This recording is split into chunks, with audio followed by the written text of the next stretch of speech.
கொத்தமல்லி சட்னி அட்டகாசமாக இருக்குதுங்க. நீங்கள் முதல் முறையாக என் வீடியோவை பார்க்குறவங்களா இருந்தால் சப்ஸ்கிரைப் பண்ணிங்க, கீழே இருக்கிற பெல் பட்டன் அழுத்திங்க. நான் போடுற வீடியோலாம் உடனே உங்களுக்கு வரும். வாங்க வீடியோக்குள்ளே போகலாம். சட்டி காஞ்சிடுச்சு, எண்ணெய் ஊற்றிக்கலாம். எண்ணெய் காஞ்சிடுச்சு, கொஞ்சம் உளுத்தம்பருப்பு 2 டீஸ்பூன் உளுத்தம்பருப்பு எடுத்துக்கலாம்.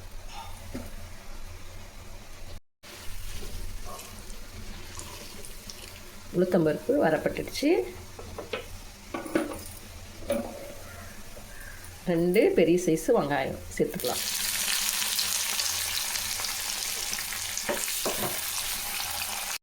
இது கூடவே பச்சை மிளகா 2 கிள்ளி போட்டுக்கலாம். முழுசாக போட்டால் வெடிக்கும்.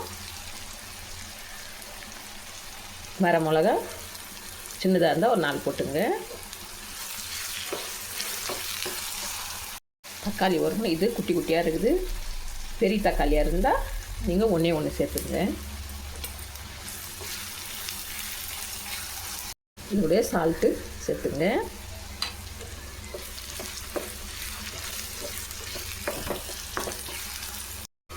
தக்காளி தோல் வேண்டி வருது.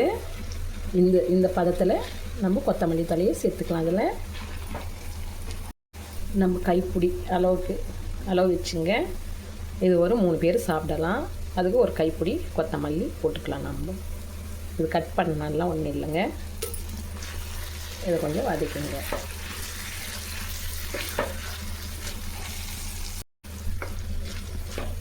நல்லா கொத்தமல்லியெல்லாம் வதங்கிடுச்சு பாருங்கள். இந்த டைமில் கேஸ் நம்ம ஆஃப் பண்ணிக்கலாம்.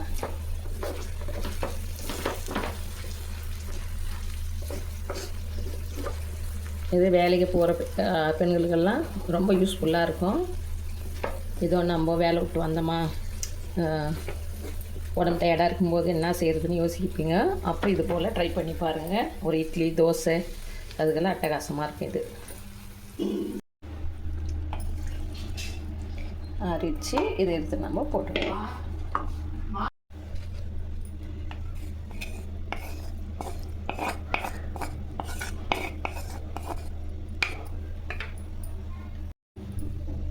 இப்போ இதை நம்ம அரைச்சிக்கிட்டு வந்துடலாம்.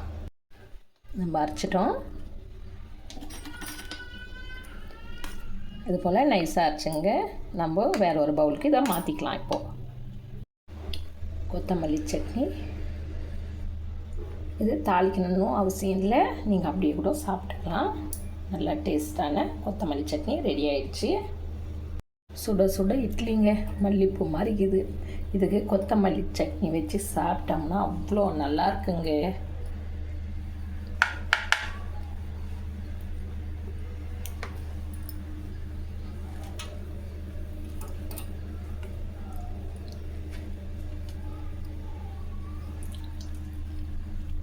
ரொம்ப டேஸ்ட்டாக இருக்குதுங்க.